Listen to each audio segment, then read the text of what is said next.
Hello everyone and welcome to making success. दोस्तों आज हम टाइप्स ऑफ डीसी जनरेटर पढ़ेंगे। इसके पहले जो मैंने 2 लेक्चर डीसी जनरेटर के डाले हैं वो बहुत ही इम्पोर्टेंट है, ठीक है। उसको आप लोगों को मिस नहीं करना है क्योंकि वहाँ से नंबर ऑफ क्वेश्चन ज़्यादा कॉम्पिटिटिव एग्जाम में पूछे जाते हैं, ठीक है। वो दोनों लेक्चर को निपटाइए, फिर 2 लेक्चर और प्रोवाइड होंगे आपके, तब जाके डीसी जनरेटर एंड होगा। और मैंने राजपूत की वीडियो पहले ही सेंड कर दी है पेड वालों को बना करके, ठीक है। इसके बाद आप राजपूत करेंगे, ओके। और बहुत ही जल्द हम लोग यूट्यूब पे एक प्लान बना रहे हैं आप लोगों के, पेड और फ्री दोनों लोगों के लिए, ठीक है। तो चलिए पहले वीडियो को स्टार्ट करते हैं, एंड करते हैं डीसी जनरेटर को सेपरेटली।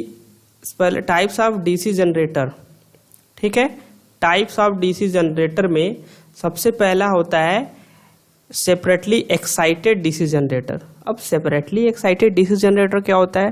देखिए नाम से, पहले कोई भी नाम से आप पूछेंगे क्या, सेपरेटली एक्साइटेड मतलब सेपरेटली मतलब जो अलग हो, अलग से एक्साइटेशन जिस डीसी जनरेटर को मिले, ठीक है। जैसे ये आपका आर्मेचर है, हम जनरेटर बना रहे हैं, ठीक है। ये आपका जनरेटर है और ये है आपका लोड, ठीक। ये है आपका लोड और ये है आर्मेचर, और ये है आर्मेचर रेजिस्टेंस, ओके। ये पॉजिटिव, ये नेगेटिव, ओके। अब इसको एक्साइटेशन के लिए कुछ तो चाहिए ना, क्योंकि अंदर कोई फील्ड है नहीं, इसीलिए हम इसको क्या करते हैं, बाहर से क्या करते हैं, फील्ड प्रोवाइड करते हैं, मतलब एक्साइटेशन देते हैं, इसे बोलते हैं फील्ड वोल्टेज भी बोलते हैं, ठीक। ये पॉजिटिव, ये नेगेटिव, ओके। और जो इसमें करंट फ्लो होती है इसे बोलते हैं फील्ड करंट। इसमें जो करंट फ्लो होती है इसको बोलते हैं आर्मेचर करंट, ओके। अब इस बाहरी वाली फोर्स से, फील्ड से हम इस डीसी जनरेटर को एक्साइटेशन के लिए प्रयोग करते हैं, इसे बोलते हैं फील्ड रेजिस्टेंस, ठीक है। तो क्वेश्चन ऐसे पूछा जाता है कि कौन सा ऐसा जनरेटर है जिसे विदाउट रेजिडुअल मैग्नेटिज्म के हम क्या कर सकते हैं, एक्साइट करवा सकते हैं।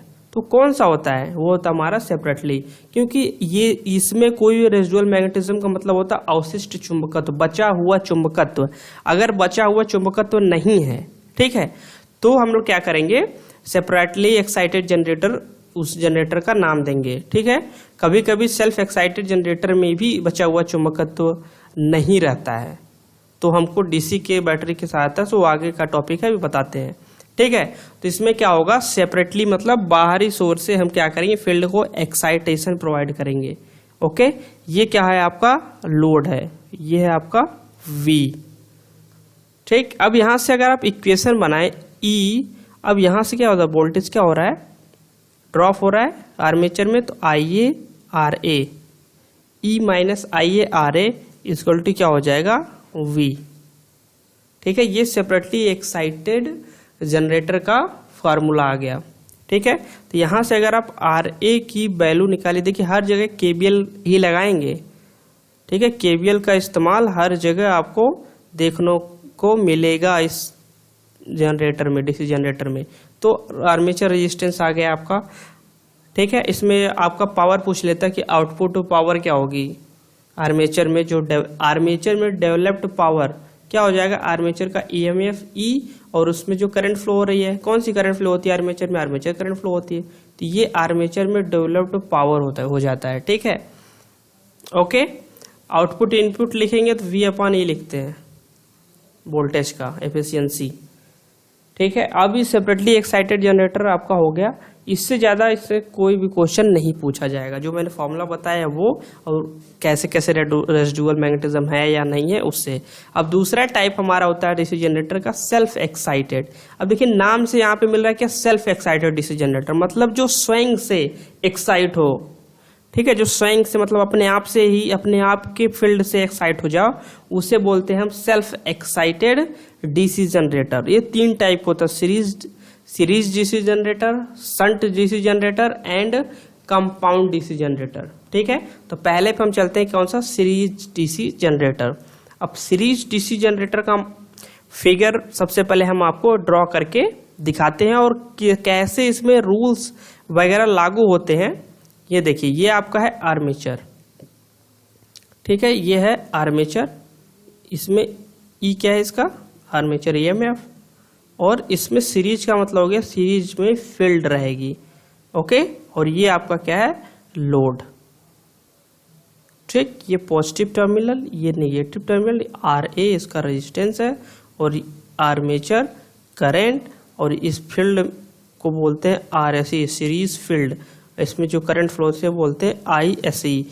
चूंकि आर्मेचर का जो ईएमएफ है, आर्मेचर का जो रेजिस्टेंस है, उसी की सीरीज में तो सीरीज फील्ड वाला ऐड हुआ है, तो सीरीज में अगर रेजिस्टेंस ऐड है तो करंट क्या होगा, सेम। तो यहाँ पे निकल के आता है आई आर्मेचर, मतलब आर्मेचर करंट इक्वल टू जो सीरीज फील्ड में करंट फ्लो हो रही है, ठीक है। इसे बोलते हैं आई एल, जो लोड में हो, तो आई एल भी क्या होगा, इसी के सीरीज में है तो आई एल भी सेम होगा, ठीक। एक रिलेशन तो ये आ गया आपका सीरीज का। अब ये सेल्फ एक्साइट है ना, मतलब इस वाले फील्ड से, जो सीरीज फील्ड है, उससे इसका एक्साइटेशन किया जाता है, ठीक है। अब हम केवीएल लगाएंगे, देखो ई, आर्मेचर का जो ईएमएफ है वो क्या है, ई। अब ड्रॉप कितना हो रहा है आर्मेचर रेजिस्टेंस में, करंट है I A and R A, I A R A drop हो गया, ठीक। और ये भी तो ड्रॉप होगा सीरीज फील्ड में, फिर आप सीरीज फील्ड में ड्रॉप देखेंगे, I S E R S E equal to क्या आएगा, this is output voltage V. अगर ये आर है तो output voltage V equal to हो जाएगा आई एल इंटू आर, तो क्या हो जाएगा, equal to I L into R, okay. तो ई का जब हम क्या लिखेंगे, फॉर्मूला लिखेंगे, तो ई का जो फॉर्मूला लिखेंगे वो आएगा हमारा आई ए, या आई डायरेक्ट आई ए सब में यूज कर लेते हैं, क्योंकि सारी वैल्यू क्या है, सेम है सीरीज में, तो आई ए आप क्या करते हैं, कॉमन ले लेते हैं, ठीक है। आई ए को कॉमन लेके आप इस्तेमाल कर सकते हो, क्या हो जाएगा, R A plus R S E. अब इसका आई एल आर एल का मतलब क्या हो गया, प्लस में वी, ठीक। अब हमारा इक्वेशन हमको क्या प्राप्त हुआ, ये देखिए, जो इक्वेशन हमको प्राप्त हुआ है ये है, ये सीरीज का आपका फॉर्मूला हो गया। इसी के बेस में डायरेक्टली बस आपको पता होना चाहिए कि वाइंडिंग कैसे लगती है, कैसे केवीएल लगाएंगे, जो न्यूमेरिकल्स पे आते हैं, पूछा जाता है, तो डायरेक्टली आप सॉल्व कर लोगे। अब इसकी कैरेक्टरिस्टिक क्या है, आर्मेचर रिएक्शन क्या होता है, ये सब हम डिटेल करेंगे, ठीक है। अब चलते हैं हम लोग शंट जनरेटर पे। शंट जनरेटर का मतलब होता है कि पैरेलल में जो सीरीज फील्ड है, ऐसे देखिए, ये सीरीज फील्ड जो है वो हमारा आर्मेचर के कैसे लगा हो, पैरेलल में लगा हो, ठीक है। सीरीज फील्ड आर्मेचर के पैरेलल में लगा हो, ये है आपका लोड, ठीक। क्या है, ये लोड है, और ये आर एस एच मतलब शंट फील्ड, ठीक। इसमें जो करंट फ्लो होती है उसको बोलते हैं आर्मेचर करंट, भाई जो आर्मेचर में करंट फ्लो होगी उसी को तो बोलते हैं आर्मेचर करंट, ठीक है। ये हो गई आपकी आर्मेचर करंट। अब इसमें जो आपका करंट फ्लो होगा इसको बोलते हैं शंट करंट, और इस वाले करंट को बोलते हैं लोड करंट या आउटर करंट, ओके। तो यहां से आपका रिलेशन आएगा I A is equal to I S H, ठीक है, I S H plus I, ठीक है। यही आर्मेचर प्लस है, यहाँ पे ये आर्मेचर करंट तो ही डिवाइड हो रहा है दो पार्ट में, ठीक है। तो पहला रिलेशन तो आप यहाँ से फाइंड कर लिए, ठीक। अब दूसरा देखिए, ये आपका आर्मेचर ईएमएफ है, ये आर्मेचर रेजिस्टेंस, ओके। ये पॉजिटिव सिरा, ये नेगेटिव। अब यहाँ पे अगर हम केवीएल लगाएं तो E minus I A R ए, जो ड्रॉप हो रहा है वो किसकी इक्वल टू हो जाएगा, ये जो आउटपुट में मिल रहा है हमारा V, ठीक है, आउटपुट में मिल रहा है V, इसकी इक्वल टू होगा, और V इक्वल टू क्या होगा, दिस, और दिस क्या है आपका पैरेलल में है, तो V इक्वल टू आप लिख सकते हो आई S H R S H, ठीक है। तो यहां से E इक्वल टू आप निकालोगे तो आएगा हमारा आई ए आर ए प्लस में क्या हो जाएगा, V लिखिए, या आई S H into R S H, ये इक्वेशन न्यूमेरिकल के लिए बहुत ही इम्पोर्टेंट है।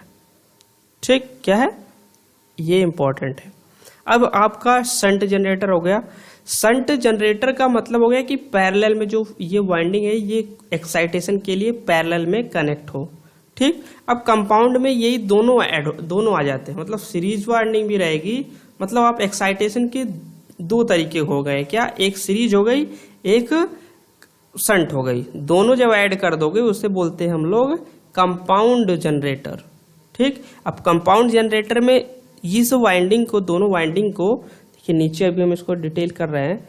जैसे एक कंपाउंड डीसी जनरेटर है, ठीक है, कंपाउंड का मतलब क्या हो गया, एक आपका सीरीज फील्ड भी आपका हो ऐड, ठीक, आपका सीरीज फील्ड वाला भी, शंट वाला भी ऐड हो और सीरीज फील्ड वाला भी ऐड हो एक्साइटेशन के लिए। ये सीरीज फील्ड हो गई और ये आपका हो गया लोड।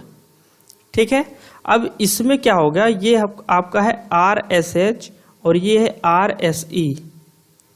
तो इसमें अब दोनों ऐड हो गए ना, एक हो गया सीरीज शंट फील्ड, एक हो गया कंपाउंड, एक हो गया अब शंट, दोनों को मिला के क्या हो गया कंपाउंड बोल देते हैं। इसमें जो करंट फ्लो होगी आर्मेचर वाली होगी, इसमें जो होगी ISE होगी, मतलब सीरीज फील्ड में जो करंट फ्लो होगी इसे बोलती है ISE, और जो शंट में फ्लो होगा उसे बोलेंगे ISH। और यहाँ से हम लोग इक्वेशन निकालेंगे कि I इक्वल टू होता है हमारा, क्या हो जाएगा, I equal to ISH plus में ISE। ठीक है, ये आपका क्या है, लोड है, लोड। ओके, अब यहाँ से जब हम ड्रॉप, यहाँ पे आर्मेचर रेजिस्टेंस भी होता है। अब यहाँ पे देखिए सीरीज, ये जो सीरीज फील्ड है इसको ऐड करने के दो तरीके हैं। अगर इसी सीरीज फील्ड को यहाँ पे ऐड कर दिया जाए, इसीलिए कंपाउंड जनरेटर जो होता है ना दो टाइप का हो जाता है। एक तो हो जाता है आपका शॉर्ट शंट, एक होता है लॉन्ग शंट। ठीक है, तो ये वाला जो हमने आपको बनाकर दिखाया ये आपका है शॉर्ट शंट। ठीक है, क्या है, शॉर्ट शंट डीसी जनरेटर। क्यों शॉर्ट शंट, क्योंकि इसमें सीरीज फील्ड ऐसे ऐड कर दी गई है। ठीक है, शॉर्ट शंट डीसी जनरेटर। तो इसका आप अगर आप डिटेलिंग करेंगे तो यहाँ पे इक्वेशन आएगा, शॉर्ट शंट के बारे में लिख रहे हैं, लॉन्ग शंट नहीं, यहाँ पे आप लिख दीजिए शॉर्ट शंट डीसी जनरेटर। ठीक है, तो E माइनस, ये माइनस रहेगा, E माइनस IaRa। चलिए भाई, वोल्टेज ड्रॉप को इज इक्वल टू क्या लिखोगे आप, इक्वल टू या तो ISH RSH लिख सकते हो डायरेक्टली, ISH RSH। एक इक्वेशन तो आप ये बना सकते हो डायरेक्टली। ठीक, और फिर एक और लिख सकते हो E माइनस IaRa, फिर minus this is ISE RSE। ठीक है, ISE RSE इक्वल टू में क्या हो जाएगा आपका, दिस इज V। तो इन दोनों इक्वेशन के सहायता से और V equal to ISH RSH हम लिख सकते हैं। ठीक, इन दोनों की सहायता से हम क्या कर लेंगे, कोई भी न्यूमेरिकल आएगा हम उसको सॉल्व कर लेंगे आसान तरीके से। ठीक है, अब नेक्स्ट पे चलते हैं। नेक्स्ट आपका है log shunt DC generator. Log में क्या होता है, ये देखो शॉर्ट नहीं, ये लॉग लिख लीजिए। लॉग में क्या होता है, ये आपका शंट फील्ड वाइंडिंग तो ऐसे ही रहेगी। ठीक, एक वाइंडिंग यहाँ पे आ जाएगी, मतलब जो सीरीज वाली ऐड हुई थी वो डिफरेंट तरीके से ऐड हो जाएगी इस तरीके से। ठीक, और ये हो जाएगा आपका लोड। तो क्या करना है हमको, तो सीधे सीधे KVL यूज करना है। KVL का इस्तेमाल हम लोग करेंगे। ये RA, इसमें जो करंट फ्लो हो रही है आर्मेचर करंट है, ये वाली I है और ये वाली ISH है। ठीक, तो IA इक्वल टू एक रिलेशन यहाँ से आएगा ISH। देखिए जो ये है, ये इसलिए हम डायग्राम बना के ये सब रिलेशन निकाल के दिखा रहे हैं कि डायरेक्टली जो आपका क्वेश्चन है ना न्यूमेरिकल, बस ये अगर फिगर सेट है तो आप फटाक से आंसर आउटपुट निकाल सकते हो। ठीक है, E माइनस IaRa मतलब जो आर्मेचर में ड्रॉप हुआ आर्मेचर रेजिस्टेंस में, फिर ये RSE है तो इसमें भी ड्रॉप होगा। ठीक, IA एंड RSE इसमें ड्रॉप हो गया। इसके बाद इज इक्वल टू होगा V, और V इक्वल टू हम डायरेक्ट लिख सकते हैं ISH RSH। ये सब KVL से लिखा जा रहा है। ठीक है, KVL second law, Kirchhoff voltage law का ही मतलब है। ठीक, किरचॉफ सेकेंड लॉ। तो ये इसका इस्तेमाल हो गया शॉर्ट शंट में। कंपाउंड आपका कंप्लीट हो गया यहाँ पे, कंपाउंड डीसी जनरेटर। अब इसमें कुछ केसेस आते हैं, इसमें आप न्यूमेरिकल आप सॉल्व कर सकते हो बहुत ही आसान तरीके से। ठीक है, आप लोग ट्राई करिएगा। अब एक क्वेश्चन और यहाँ पे पूछा जाता है, जैसे आप पूरा जनरेटर की नॉलेज हो गई, पूछेगा कि डेवलप्ड इलेक्ट्रिकल पावर बताइए। तो डेवलप्ड इलेक्ट्रिकल पावर जैसे शंट जनरेटर में पूछ लिया, तो शंट जनरेटर का इक्वेशन क्या होता है, इज इक्वल टू होता है, क्या होता है, इज इक्वल टू होता है I A R A plus में वी। ये शंट जनरेटर के लिए लिख रहे हैं हम। अब इसी में हम क्या करें, आई ए से मल्टीप्लाई कर दें, I A means armature current से, क्या इक्वेशन बन जाएगी, E I A equal to I A square R A plus V I A. अब ई आई ए क्या है आपका, जो जनरेटेड आपका क्या है, जनरेटेड पावर है आर्मेचर में। ठीक है, तो इसे आप डायरेक्टली लिख सकते हो पी जी, मतलब P generated power, P loss जो आर्मेचर में लॉस हो रहा है, ठीक, प्लस में ये क्या है, आउटपुट है, पी आउटपुट, ये तो बाहर मिलता है। ओके, तो पी आउटपुट क्या आ गया यहाँ पे, V into I. P output आता है वी इंटू आई, शंट के लिए जो बाहर ये वोल्टेज होता है वी, और इसमें जो करंट फ्लो होती है आई, ये होता है आउटपुट। ठीक, तो आपको आप डेवलप्ड इलेक्ट्रिकल पावर सीरीज में भी निकाल सकते हो इसी तरह मल्टीप्लिकेशन कर करके। ठीक है, तो आपका पी नेट जो होता है, जो हम लोग यूज इस्तेमाल होता है आउटपुट में, वो वी इंटू आई होती है। ठीक है, तो अब कुछ इंपॉर्टेंट टर्म्स बताते हैं, जैसे क्यूमुलेटिव एंड डिफरेंशियल होते हैं, उसमें हम कैरेक्टरिस्टिक्स में बहुत ही बेहतरीन तरीके से आप लोगों को ड्राइव करेंगे। अब आप लोगों को हम बताएंगे आर्मेचर रिएक्शन, ठीक है, और कम्यूटेशन, इसके बाद कैरेक्टरिस्टिक्स। 3 टॉपिक बचते हैं, armature reaction, characteristics and commutation. ठीक है, तो नेक्स्ट वीडियो में हम आपको इसके बारे में पूरा डिटेल करेंगे। उस वीडियो को ज़्यादा से ज़्यादा शेयर करिए। इसके बाद आप RK राजपूत का MCQ लगाइए। Thanks for watching this video, see you next time.